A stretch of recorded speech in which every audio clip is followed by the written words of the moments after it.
सर्वांना नमस्कार। पहिला प्रथम बेतोरेच्या महिला मंडळ आणि सर्व ग्रामस्थ मंडळाला यांचं अभिनंदन करतो की तुम्ही न्याय हक्कासाठी आवाज उठवला। ही एक चांगली बाब आहे। मित्रांनो, आपण इथे बरेच जमलेलो आहोत। सध्या व्हॉट्सअपचा जमाना आहे। आपण नेहमी बघतो भाई, दादा, भावी नगरसेवक, आमदार, खासदार, ज्याचे ज्याचे ओळखीचे त्याला करा, फोन करा, तुम्ही त्यांना सांगा समाजाची माणसं इथे उपोषणाला बसल्यात आणि इथे या, त्यांना मदत करा। आणि नसेल तर तुम्ही समाजाचं नाव घ्यायचं, लायकीचं नाही असं तुम्ही बोला। मित्रांनो, आज आपण ठीक आहे, आपण समाजाच्या गप्पा मारत जरी असलो, आपण वाघ आहोत, पण वाघ आपण पिंजऱ्यातलं होत चाललोय। वस्तुस्थिती बोलणं ही एक कमकुवत नाही, तर आपली जेव्हा कमजोरी समजतो ना, तेव्हा आपल्याला लढाईची प्रेरणा मिळतो। आपल्याला ही कमजोरी आहे। कोण हा बिल्डर आहे? हा बिल्डर इथल्या प्रतिष्ठित लोकांना विश्वासात घेतल्याशिवाय इथे धंदा करू शकतो? नाही करू शकत ना। मग ते प्रतिष्ठित व्यक्ती कोण आहे? त्यांच्या घरी जावा, त्यांना सांगा आमची अडचण तुम्ही साथ देता का नाही? नुसता सपोर्ट नको। आम्ही नुसता आता सपोर्ट करून जाऊ घरी, 5 मिनिटं देऊ तुम्हाला। आमच्या भावना असतील, या भावनांवर तुमचं काम नाही होणार। शारीरिक, मानसिक या सर्व गोष्टी लागतील। कारण आम्हाला आता मी त्या दिवशी आलो, बंधू यांना 2-3 रेडा वगैरे याचं सांगितलं, आपल्याला त्याच्या पुढे जावं लागेल। जो विकासक काम करतो त्या विकासकाचं प्लान पास शहर विकास नव्हतो, त्या शहर विकास मध्ये तिथे कंप्लेंट तुम्ही काय केलं माहित नाही। ऍक्च्युअली मी त्यासाठी आलोय, काय केले, जर माझी काही मदत भेटली तर मी करेन, या हेतूने आलोय।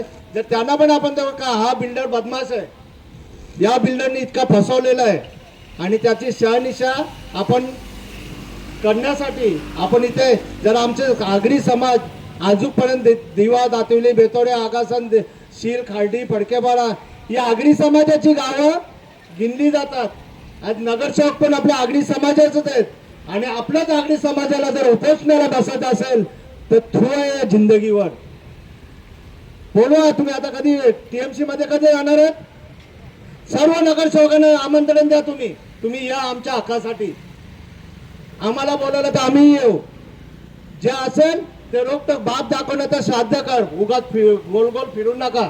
या तुम्ही बोलायला शिका आणि ज्या लोकप्रतिनिधींना मदत केले ना, आता तुमच्यावर वेळ आले ना, इथे 11 दिवस घालवण्यापेक्षा त्यांना जरा बोलवा। तुमच्यासाठी 15 दिवस प्रचार केले ना, आता आमच्यासाठी या, हे बोला। मत बंधूंनो, रक्त जलतोय। काही समाजाची काही ठराविकच माणसं आपण इथे तिथे फिरतो, कुठेही दिसतात आपल्याला। यांना बसल्यानंतर जर इतकी जर कमी माणसं असतील तर खरोखरच आपल्याला पण आपली समाजाची किंवा आपल्या याची लाज पण वाटतोय। कारण आपला ठरवलं तर बरंच काही करू शकतो। एक टाइम होता का इथे दिव्याला उतरल्यानंतर विटीपर्यंत तिकीट कोणी मागत नव्हता ना, आज त्याच ठिकाणी हे जर असेल तर मग आपल्याला थोडासा विचार करायला भाग पडतो। तुमचे जे पुढारी कोणी आहेत, आपण त्यांच्याशी थोडंसं तुम्ही सांगितलं। आमची आता हे भाऊजी आहेत, हे तर कधी चांगल्या कामामध्ये कुठल्याही सर्वप्रथम असतात, तिथून आल्यात, तेवढ्या लांबनं आल्यात आणि कशासाठी? त्यांना बाकी काय नाही, एक माझ्या समाजाचा बंधू त्याच्यावर झालेला अन्याय म्हणून आल्यात। याची इतर समाजाच्या लोकांनी लाज शरम ठेवावी आणि उपोषणाला सहकार्य करून ज्या शेतकऱ्यांना अन्याय झालाय त्यांचा अन्याय दूर कराल, हीच अपेक्षा तुमच्याकडनं ठेवतो आणि इथं थांबतो। जय हिंद, जय महाराष्ट्र।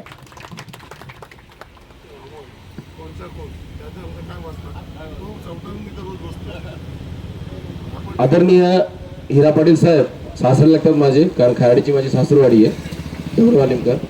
खूपच चांगलं वक्तव्य असं मांडलं की तुम्ही मागे माझ्या मित्रांनो मी इंस्टाग्रामला व्हिडिओ टाकला होता की भविष्यात जर तुम्हाला शेठ, दादा, साहेब, किंग मेकर अशी नावं गाजवायची असतील ना, तर तुम्हाला या आपल्या समाजाच्या प्रत्येक संघर्षात सामील व्हायला पाहिजे।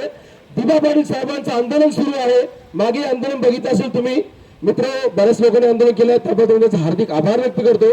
परंतु ही संख्या एक 100 पटीने अजून वाढली पाहिजे. कारण जर आपलं अस्तित्व टिकवायचं असेल मित्र, अभिमानाने सांगू इच्छितो, आंदोलन इकडे चालू होतं, परंतु मंत्रालयापर्यंत पोहोचण्याचा जो व्यक्तिमत्वाचा लाभ मला एकट्याला मिळाला कदाचित, कारण मी ट्रेनने गेलो होतो आणि तिथे जाऊन व्हिडिओ काढला.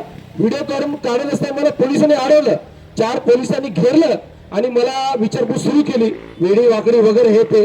परंतु आपले आराध्य दैवत छत्रपती शिवाजी महाराज यांचे कुठेतरी अवशेष, यांची ताकद माझ्या पाठीशी होती, म्हणून मी त्यांच्या हातून निसटलो म्हणा किंवा किंबहुना त्यांना तोंड देऊन मी त्यांच्या हातून निघालो आणि सुखरूप घरी आलो. परंतु हे असंच होत राहणार जर आपण अजून एकजुटता नाही दाखवली. हे असंच होणार, हे आपल्याला परप्रांती असंच दाबत राहणार आणि असंच आपल्या जमिनी हडपत राहणार आणि आपला न्याय हक्क देणार नाही. म्हणून मी अजून बजावून सांगतो, मनापासून विनंती करतो की या आणि अशा समाजाच्या, प्रत्येक समाजाच्या, माझ्या आगरी समाजाचा व्यक्ती कुठे अडचणीत तुम्हाला दिसेल त्या अडचणीत नक्की सामील व्हा आणि त्यांच्या खांद्याला खांदा लावून त्यांना एकजुटता दाखवून बळ द्या. धन्यवाद.